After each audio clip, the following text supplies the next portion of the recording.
I am new with the PG County Health Department. I will be working kind of closely with Taylor and the Office of Assessment and Planning as their new manager for the coalition.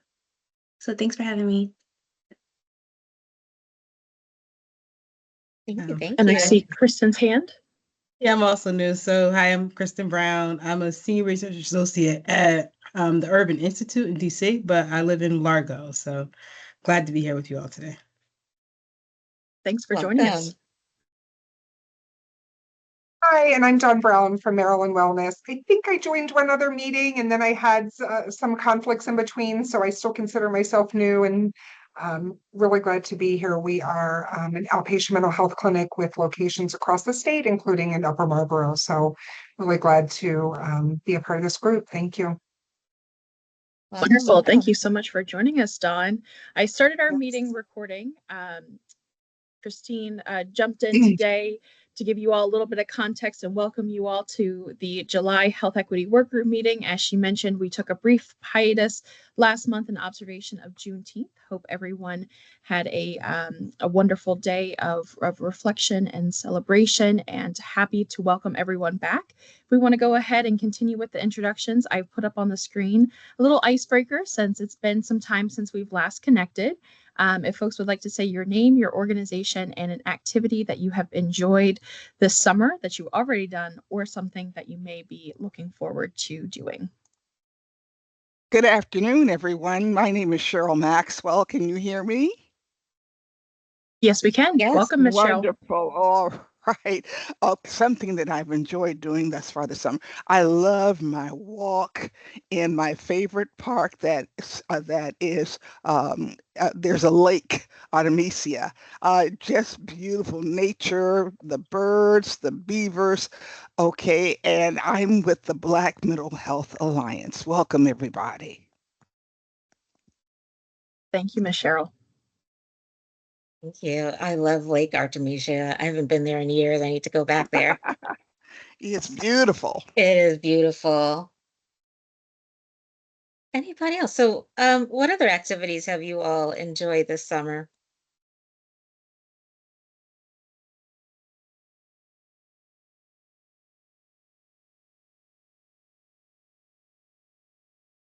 I haven't gone on vacation yet. I look forward to going on my first cruise. I'm scared. I've been putting it off for years because I'm a germaphobe and I'm scared of lots of things happening, all the tragedies that can happen on a cruise, but I'm looking forward to having that happen. So that's coming up in a few weeks. Anything else? Anybody else do anything fun this summer?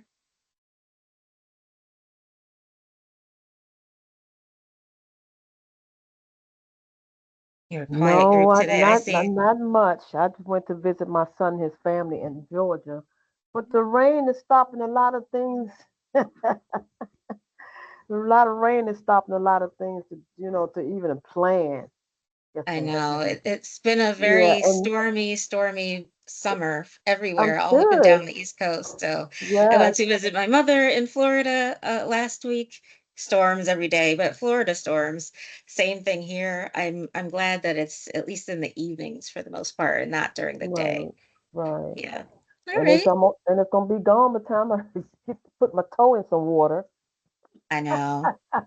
Well, I hope you all, if you haven't had a chance to do something enjoyable this summer, that you definitely get the chance to do so, even despite, I know things may be hectic in your workplaces because of a lot of changes. But I do hope you all take some time to find some respite and joy in your summer times. Anybody else before we move on?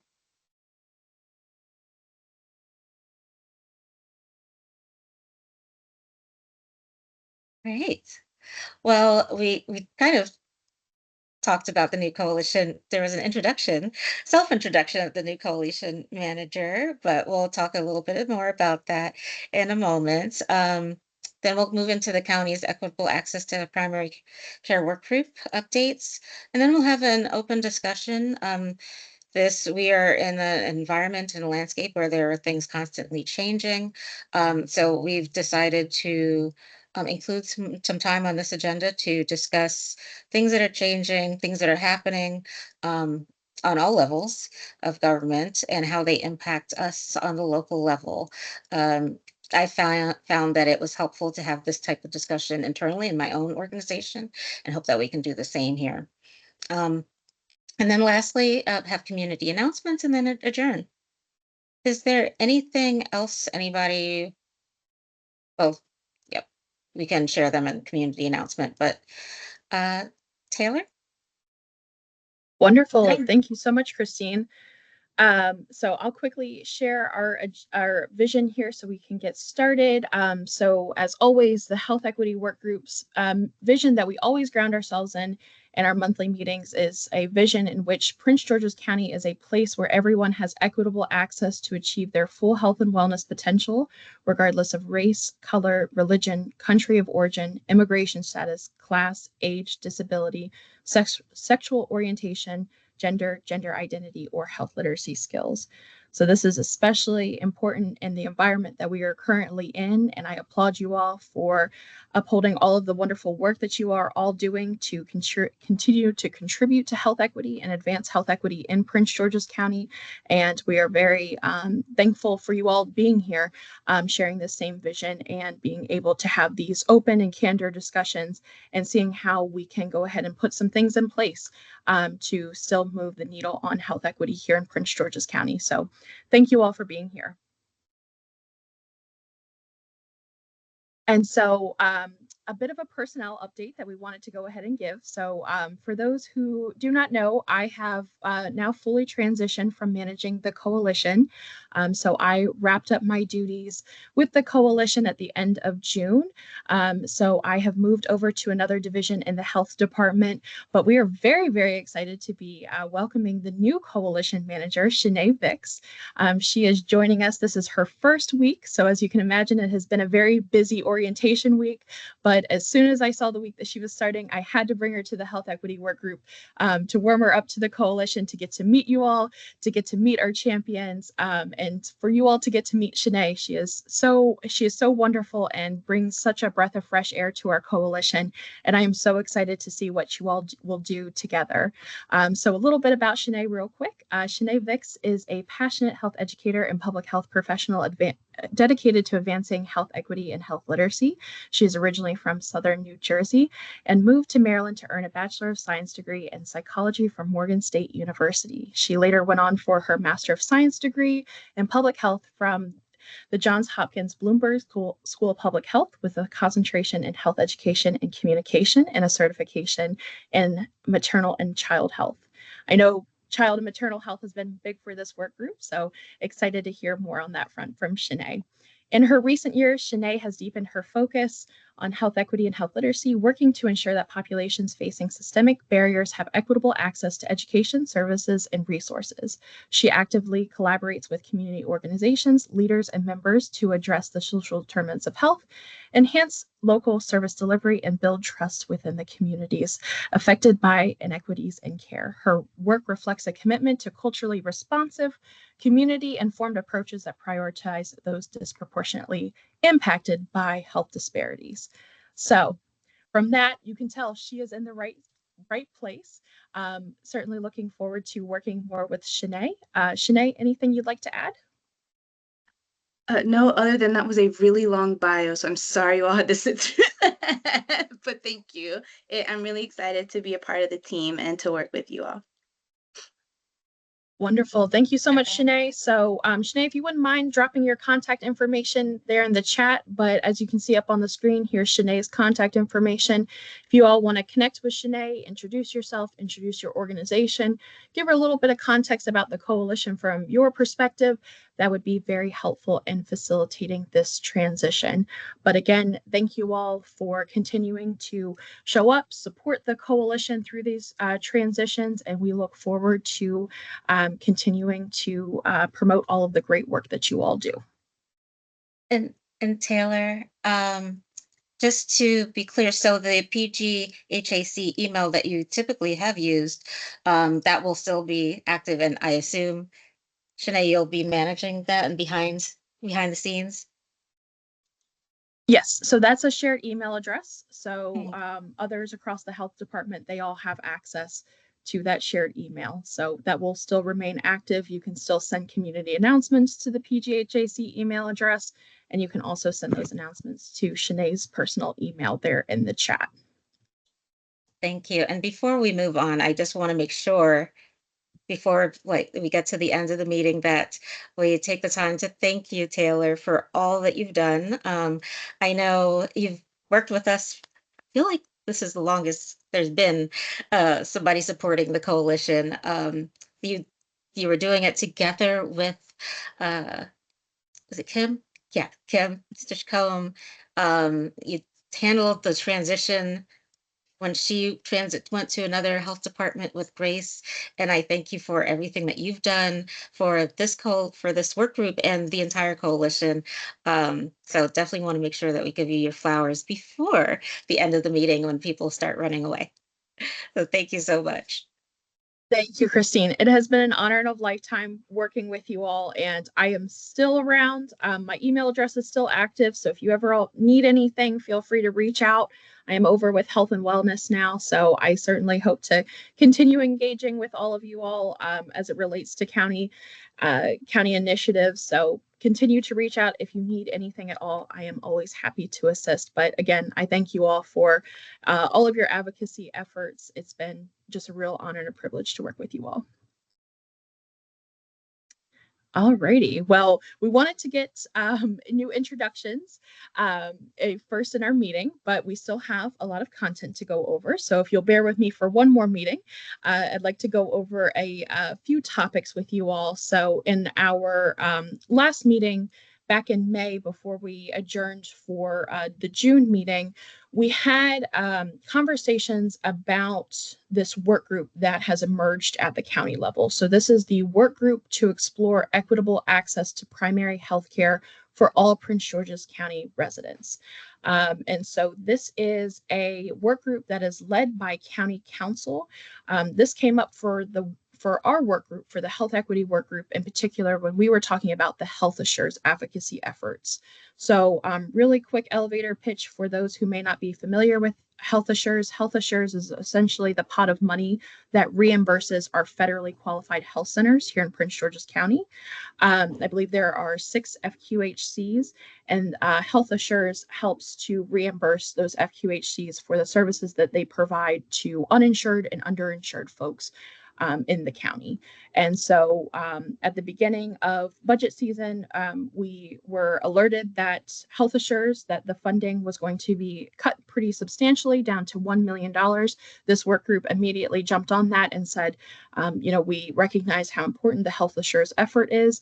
We need to back this. We need to tell County Council how important this is, how important it is to our uninsured and underinsured populations in Prince George's County. So this work group rallied to put together a advocacy letter that went to County Council and the County Executive's office, talking about the importance of Health Assures to hopefully increase funding.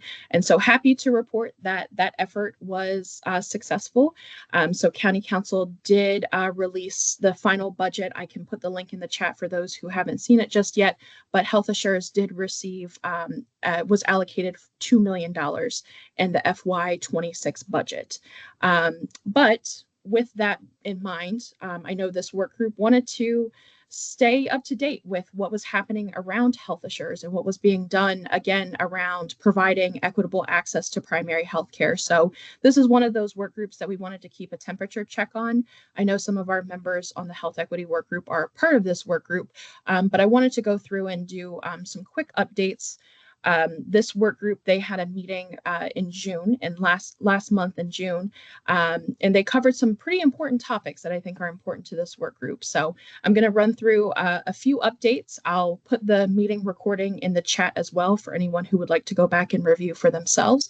But again, just an important effort for us all to stay attuned and up to date with what is happening across all of these work groups that are all addressing very important topics that often intersect with the health equity work group. And so first, a significant portion of that work group's meeting last month was dedicated to health assures. So now that the county council has allocated $2 million to the health assures effort in the fiscal year 26 budget, now comes the work group's role of submitting recommendations of how to make this money last, what to do with the money, what different approaches, what different models exist for getting us through the fiscal year, but then also looking to sustainable funding streams. So in particular, at this meeting, the health department joined to give updates on different models that they were building out to, again, budget that $2 million allocation to health assures. And so they started talking about the reimbursement rate. So right now, FQHCs are being reimbursed at a rate of $180 for that first visit. And so some of the suggestions that got brought up would be to lower the reimbursement rate after that first visit. And so what would that look like as a cost saving methodology, and to essentially be able to make that those funds last as long as possible.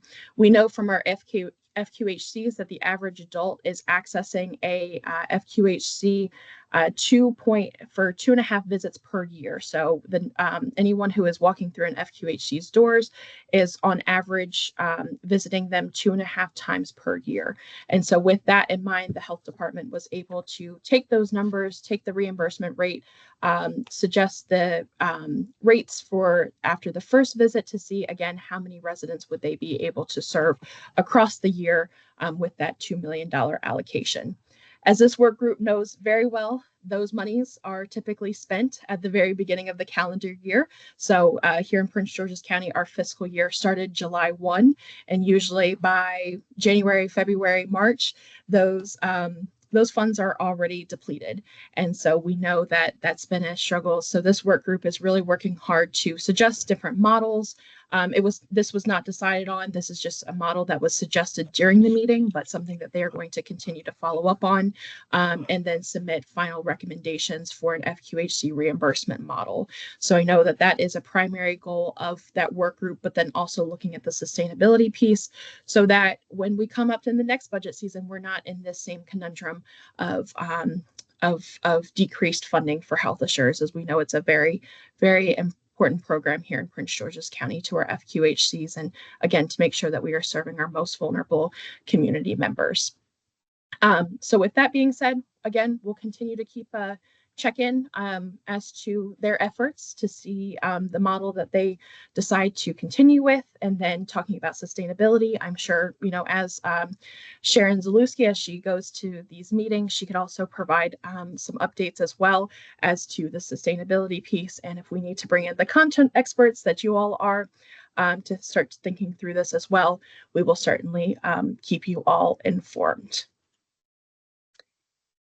Was there anyone in the room who was able to attend this work group meeting, the work group to explore equitable access, that wanted to share a little bit more about health assures? Anya, I see your hand. Yes, good afternoon, everybody.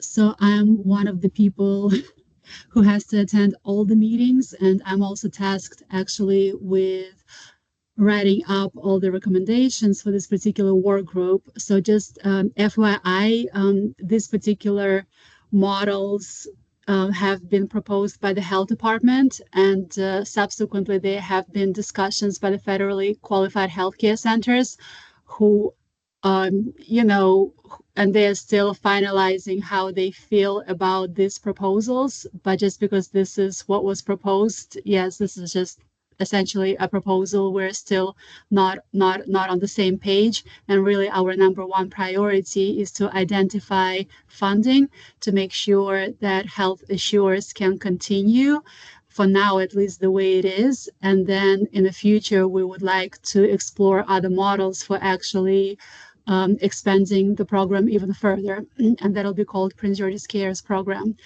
And I also wanted to draw your attention to the existence of another work group, which is also led by Councilwoman Bligay, and that one focuses on reducing emergency room wait times in Prince George's County. And actually, as some preliminary recommendations are coming, there is also a strong call from that work group to address social determinants of health, to go ahead and implement health and all policies in the county, to implement improved health assessments for all, like legislations and other programs that are being considered. So just wanted to bring that to your attention, that these conversations are going on, are happening at the work group levels. And of course, now that we have some major changes both in the council and at the executive branch, a lot of these discussions are coming back, are circling back around. So that's that. Thank you. Thank you, Anya. And to my understanding, all of these work group meetings, they're all open to the public. I'm not sure because Okay. It's like there are dedicated work group members, but if anybody is interested in attending, just let me know, because most of them do have community representatives. So, and then also, in all honesty, like we're interested in listening to experts and just general public's perspectives and ideas. So for me personally, as somebody who has to draft recommendations, I would be interested in hearing what any member of the coalition has to say with regards to these issues. Thank you, Anya. Any additional comments or questions about the Health Assures update or this work group in general?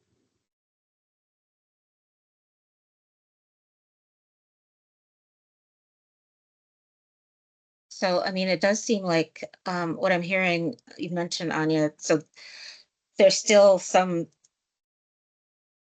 work to be done between, to actually make this happen. So it is kind of like everything's on paper, but it's not actual and real. So for health insurers, at least, that $2 billion allocation is intent, but it hasn't actually, it's not definite. No. So the 2 million is absolutely definite. Okay. So that is already in the books. That allocation has been made. So Yeah. in this budget year, we are, like we have 2 million. Obviously, it's still a reduction from 5 million that we had before, but the ultimate goal, is to, I would say, have at least 5 million in moving forward, and also to figure out the program administration piece. So is this program something that should be administered by the health department, and then how much that would cost, or whether it should be administered by a third party, and then also how much that would cost. And of course, if anybody is interested in additional information, because all of that, like that is all public information, like as to what is stipulated in the resolution itself as to what each work group is actually called to do. I'm just so happy that we were able to somewhat all hands on deck. It just goes to show that we can get responses, positive responses from our county council and from our county government. And I just want to take my hat off to thank all of those members of the coalition, members of this work group, members who, whether members or not, who had who took the time to make their voices heard. It goes to show that it can work. Now we have to get the particulars in place, but we didn't take a total loss, and that's a good thing. Absolutely. And thank you. Those are great words, Cheryl, because I think what's happening, somebody asked, what are some of the positives that have happened in this time? It's been a tumultuous year for many of us who work in public health, human services, health equity. But one thing that I can say that I've loved to see is that people have come together, groups have come together and coalesced to advocate for the needs of individuals across, in our case, the county, but across the nation. And I thank each and every one of you who had some role in and advocating and putting your weight behind the need for additional funding for Health Assures. And thanks for the additional insight, Anya. Yeah, a huge shout out to our FQHC partners on the line. I know they showed up for in the budget hearings, and to all of our community advocates on the line. You continue to inspire us to advocate for what is important. So my only advice on my way out is to keep it going. I'll show you all in a few minutes some state legislative updates. If you saw anything that didn't get passed and you want to suggest it in the new legislative season, use this body, use this energy that you all have. You are all stronger together. And so, again, applause for all that you have accomplished this budget season, and certainly look forward to implementing this framework moving forward. One other update that came from the work group. It was a very productive meeting, if I do say so myself, watching the recording back. I know this also came up for our work group. We had some questions about school-based health centers. And so happy to share the news that was presented by Prince George's County Public Schools at their last meeting. That PGCPS has received funding, $1.7 million a year for 5 years to reinstate those school-based health centers. So for those who weren't around or who weren't familiar with the school-based health centers, they were previously led by the health department all the way back, going back to the 90s, I believe they mentioned. And as of about 3 years ago, those health centers were closed. They were being run out of 4 high schools, so Fairmount, Bladensburg, Northwestern, and Oxon Hill High School. And so PGCPS is now able to reinstate the school-based wellness centers at those 4 high schools. They're going to prioritize those 4 high schools first, because they already have existing infrastructure, and they also want to go back to the place where those health centers really started at. So they're going to start with those 4 high schools, and then as on a yearly basis, they plan to add 2 middle schools. So they have a list of about 6 middle schools that they are eyeing, and each year they hope to bring in 2 new middle schools as health centers. And so as school-based health centers, they didn't want to roll out 10 to begin with. They wanted it to be a slow fold in, and so that's where we are at with this program. But they are optimistic to be able to have it up and running this school year. So excited to see this initiative come back to again be able to increase access for students in these schools. I'm sorry. Yeah. I'm glad you put it back up. I was trying to copy the schools down. I got it. Northwestern and Oxon Hill. Thank you so much. Northwestern, Oxon Hill. Okay. Absolutely. And I see Sharon has joined us. Sharon, just for quick context, we were going over the work group that you are very active and a part of, the work group to explore equitable access to primary health care. So we were just going through the updates. We just went through Health Assures, and then we were giving the update on school-based health centers, if there's anything you would like to add.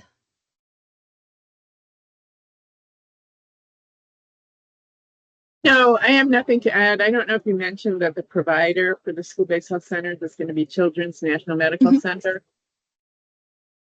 Yes. So they have an excellent provider. So hopefully they'll get up and running really quickly, and it will certainly be a benefit and take some of the burden off of Health Assures in terms of funding youth services. Yes, and my slide got cut off, but I wanted to list out all the services that they're providing. So primary health services, they have mental health services, referrals for dental and eye care. And then they'll have a nutritionist that all of the sites will be sharing. So again, additional opportunities also with the FQHCs. They also have, there's some partnerships there for mental health services as well. So all of this will be working in tandem, but we will keep everyone updated as this rolls out. I believe the last stage it was left at was going to the Board of Education for approval of Children's National as the vendor from their RFP. So hopefully that went smoothly, and they will be able to have that up and running and start talking about the administrative piece and have that implemented here soon. Any additional comments or questions about the school-based health centers?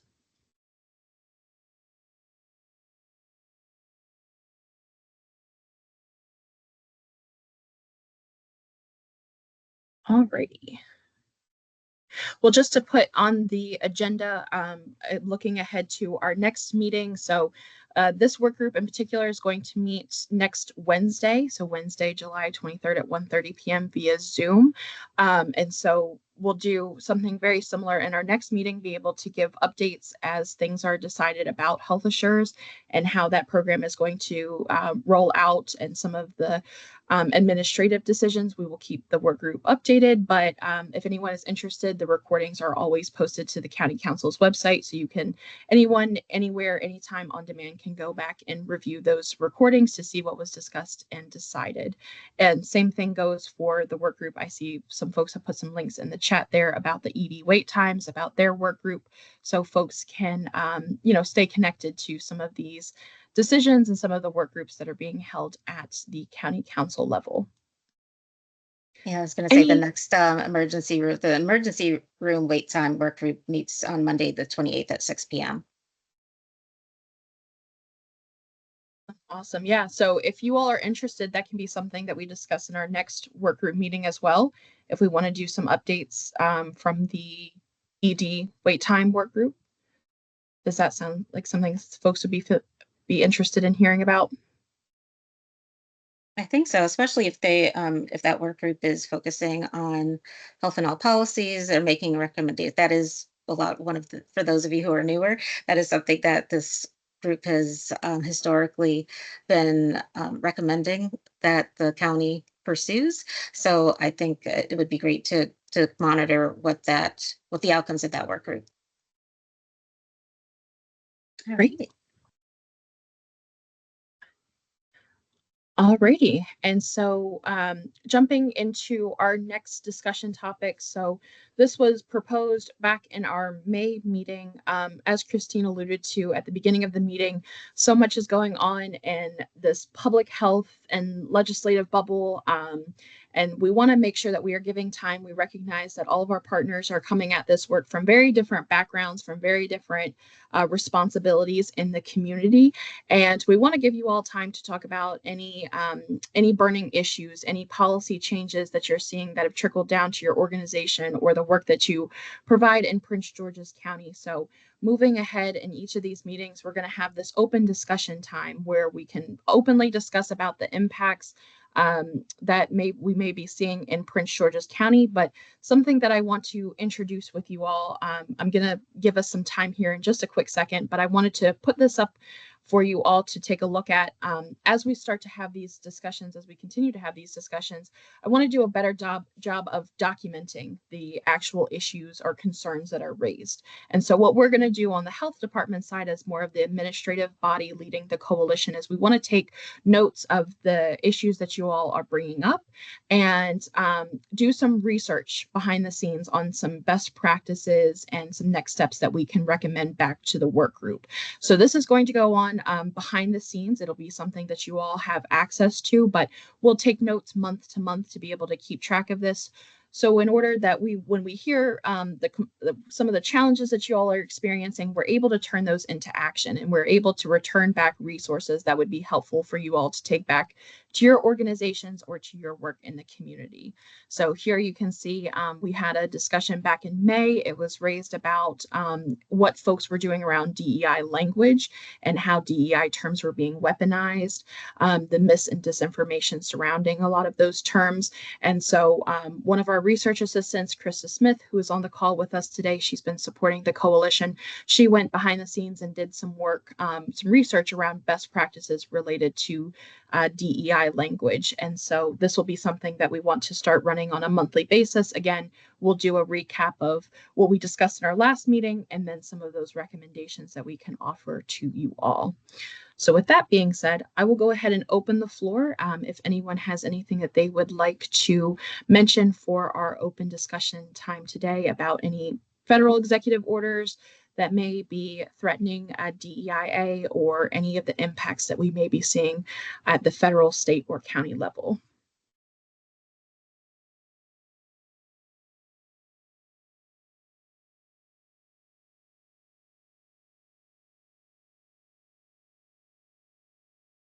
I have a question for the work group. I'm curious. I know County Council had a town hall a few weeks ago about Medicaid and the threats to Medicaid. I'm curious if anyone attended that session in particular, or has been in any circles talking about Medicaid cuts and its potential impact on Prince George's County residents.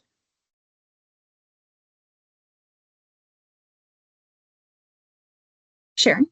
Sharon? Yes, I attended at least part of the Board of Health meeting where there was a representative from Maryland State Medicaid was there who presented on overall what at the time the bill hadn't passed yet. So they were counting and they were talking about cuts that actually didn't go through, but also the work requirements and the implementation of 6-month recertification and how that produced a lot of churn. And number one, it costs a lot of money to implement both the work requirements and also you're doubling down on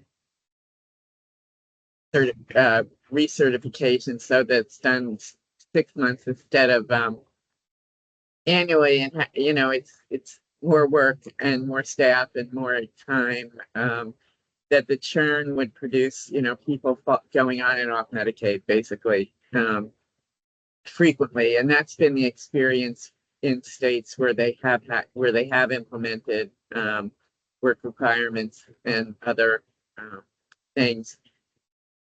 So it was a really excellent meeting, and I encourage people. The Board of Health meetings are really quite interesting, and they're not that well publicized usually. This one was because we got the flyer in time to send it out, but it's interesting to look at what the county is looking at and thinking about, and kudos to the council members who really wanted to understand what impact this is going to have on the county as they were considering how the shores and other policies.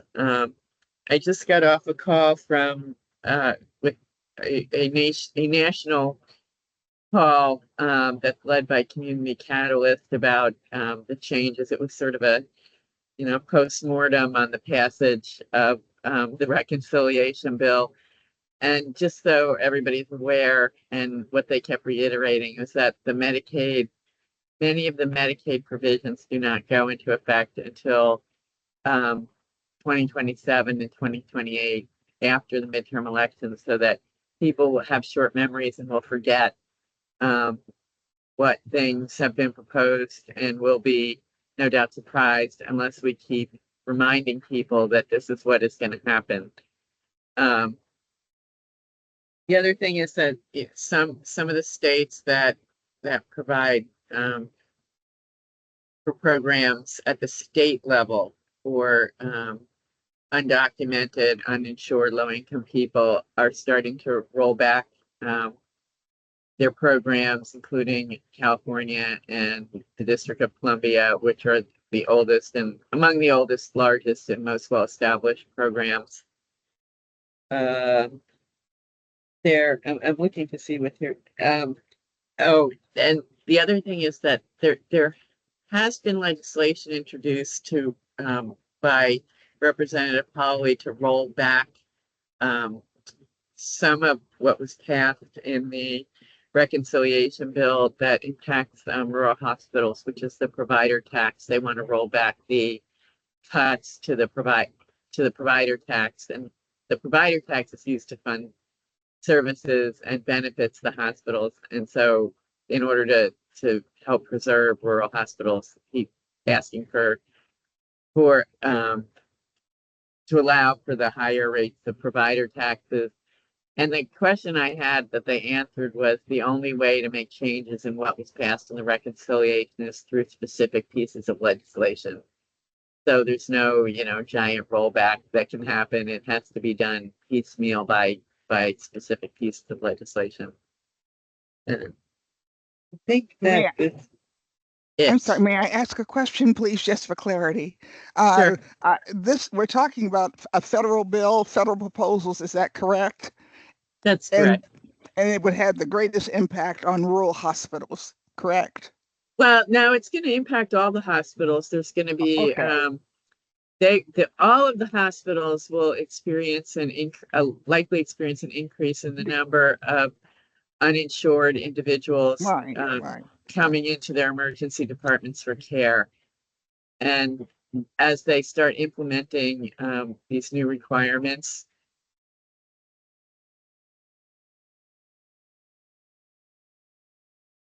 one of the other things that I checked on from a Maryland state level was whether the health equity, whether the what's the one, Health Equity for Babies Act can stay intact. And they said, indeed, there's no change. There's not going to be any change to the Healthy Babies Equity Act, which is a big deal for the state of Maryland and for Montgomery County.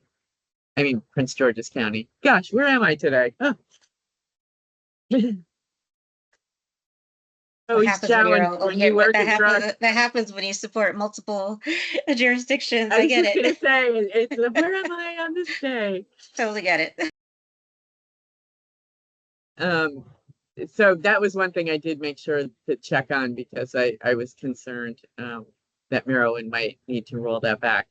And to be clear, there are no FMAP penalties or changes in the legislation that passed.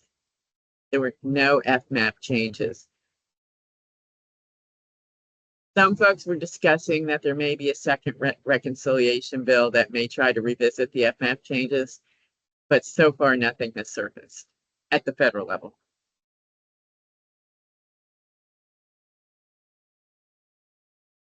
Thank you. These updates are very helpful. I've found it hard to keep up with what's happening everywhere all the time in every corner in every you kind of have to pick your lane and stick there because there's so much happening. But I think this is helpful um, just to exchange what we're hearing at a high level. And Community Catalyst is the group that's been following, and Families USA, both of those two groups have been following these issues closely at the federal level. And it is very hard to keep it straight and all the timelines and everything. They have both have resources on their websites, as well as the National Health Law Center, which has a document that actually details the timelines for implementation for some of these changes and cuts.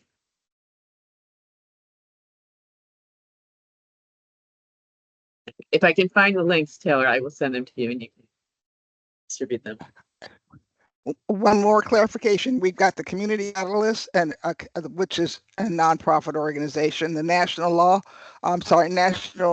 Health Law Center. Can you tell me again the third organization that you mentioned?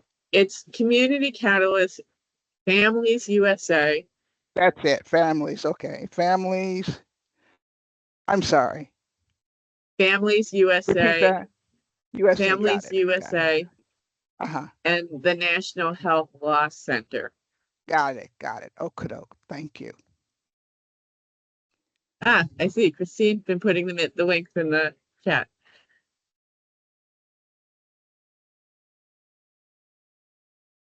That's very interesting what you mentioned there, Sharon, about the 2027, 2028 and keeping people updated about as these change encroach. And so that may be something that this work group considers as well. You know, what does it look like to have up on our website almost a reminder, for folks to be able to educate themselves anytime, anywhere, on demand about these changes that are coming to hopefully stay updated and stay informed. So Yeah, and keeping informed about the state's response. How are they going to implement it?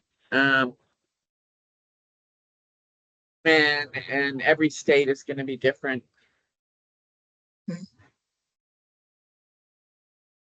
Well, we will certainly keep folks updated. We will keep, again, using this time to provide you all with updates. If you have any questions, feel free to, reach out. And that's what these meetings are here for, to be able to have the open discussion time with the content experts, with all the folks you see here in the room. Are there any other questions or comments, anything else anyone wants to bring up for our open discussion time?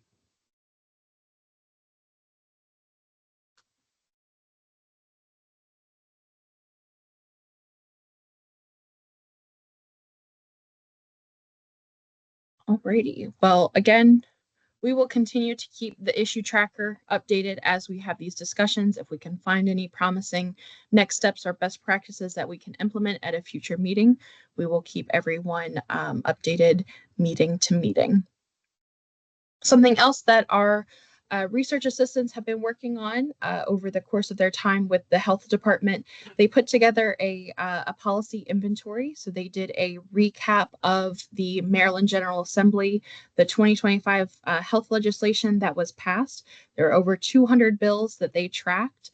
So as you can see here, this is just a snapshot of that legislative tracker that they constructed. So keeping track of the bill number, the name, the status, the effective date, and then the summary of the bill. So we will be able to share this tracker out with you all. So if you all want to take a deeper dive, again, as Christine mentioned, there's so much going on in the world. It is hard to stay up to date, especially when you're trying to track at so many levels, trying to see county level impacts, state level impacts, federal level impacts. And so we wanted to be able to get this resource back to you all.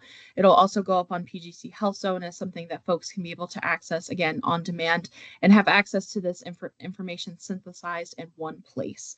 So we will share this this inventory with you all, and this will be something that hopefully we'll be able to do moving forward, legislative season to legislative season.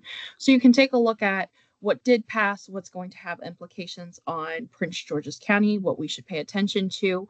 And then also we can go on the flip side of this and look at what didn't pass. And so if there are different bills that the coalition would like to rally behind, we can certainly take a look at that moving forward. But this is first a look at what did pass in the 2025 legislative season. So huge kudos to Krista and Abby Sola, who led our efforts for the coalition. Thank you so much for putting all of this together. And I know so many members are going to look forward to taking a look at this resource.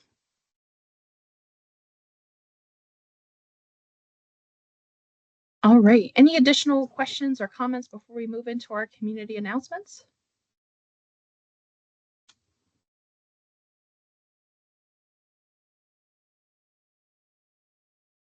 All righty. Well, coming up very soon here, we have 2 flyers that we are asking all of our partners to share.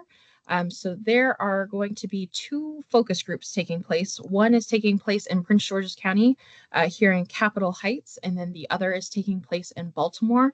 So any African American individuals who are enrolled in a Medicare Advantage Part C health plan who currently live in Baltimore City or Prince George's County are eligible for this opportunity.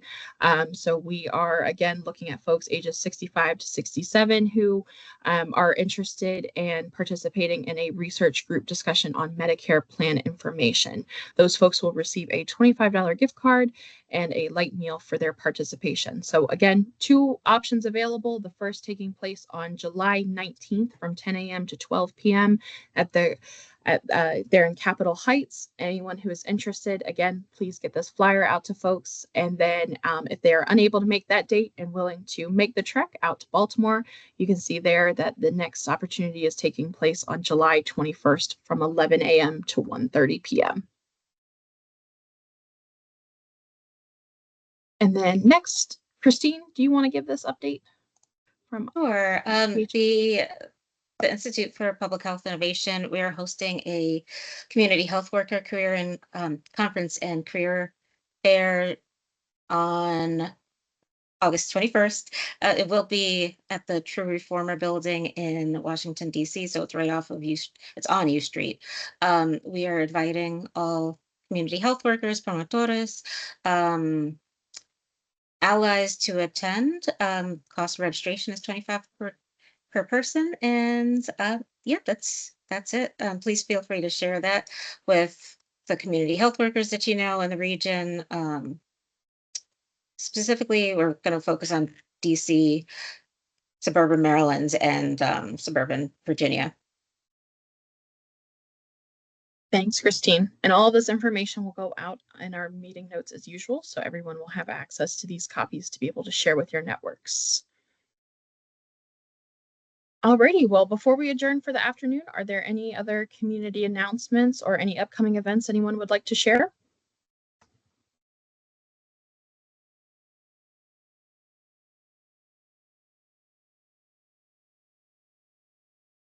Hi everybody. I just want to can you give me that book? Give you just a brief, we're gonna have orientation on that. CECG will be tabling when they go out and do give out information for chronic kidney disease, to educate individuals with the health, what can cause it, diabetics and high blood pressure and stuff like that. So I don't have all the information, but it will, that's what we'll be doing. And it's a class. What day of August? August the 16th, there's going to be a training class on the chronic kidney disease as well. And our instructor is going to be Amanda Harris, has just joined CEG not long ago. Wonderful. Thank you so much, Miss Denise. Would you be able to share the flyer with Shanae?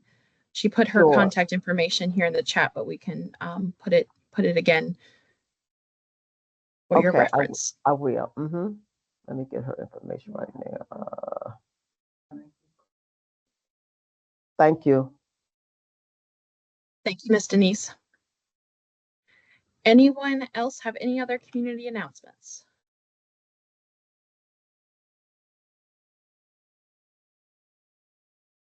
Alrighty, well, we will go ahead and adjourn for the afternoon. The next Health Equity Workgroup meeting is taking place on Thursday, August 21st at 3 p.m. But in the meantime, you have Shanae's contact information there in the chat. So introduce yourself, introduce your organization, talk to her a little bit about the coalition, and we look forward to seeing you all next month. I hope you all have a wonderful rest of your summer, and certainly let us know if you need anything at all. You all do the same. Take care. Thank you. Take Thank you, care. Ms.